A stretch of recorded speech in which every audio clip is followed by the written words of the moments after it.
ಏನಾಗಿತ್ತು ಏನಾಗಿತ್ರಿಪ್ಪ? ದೇವ ಮತ್ತು ದಾನವರ ಕೂಡಿ ಕ್ಷೀರ ಸಮುದ್ರ ಮತನ ಮಾಡಾಕತ್ತಿದ್ರು.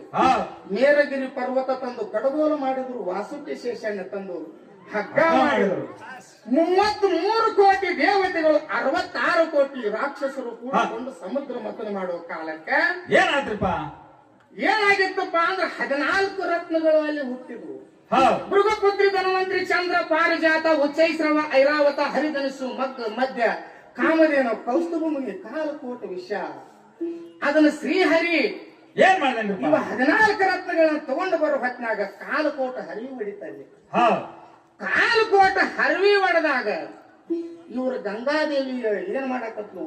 ಏನ್ ಮಾಡಾಕತ್ರು? ಆ ವಿಷದ ಬಾವಿಯನ್ನ ತಾಳಲಾರದೆ ಪರಮಾತ್ಮಗೆ ಪರಿಪರಿ ಬಿದ್ದು ಬೇಡ್ಕೊಳಕತ್ತು. ಈಗಿನ ರಕ್ಷಣೆ ಮಾಡುವ ಕಾರಣಕ್ಕಾಗಿ, ಇವ್ರ ಗಂಗವನ್ನ ರಕ್ಷಣೆ ಮಾಡುವ ಕಾರಣಕ್ಕಾಗಿ ಪರಮಾತ್ಮ ಏನು ಮಾಡಿದ? ಇವ್ರ ಗಂಗವನ್ನು ತಗೊಂಡು ತೆರೆಯಾಗಿಟ್ಟುಕೊಂಡ. ಅವನಿಗೆ ಗಣಪತಿ ಹೋದ. ಮುಂದೆ ಅಷ್ಟಮಿ ಕೊಡ ಅಂತ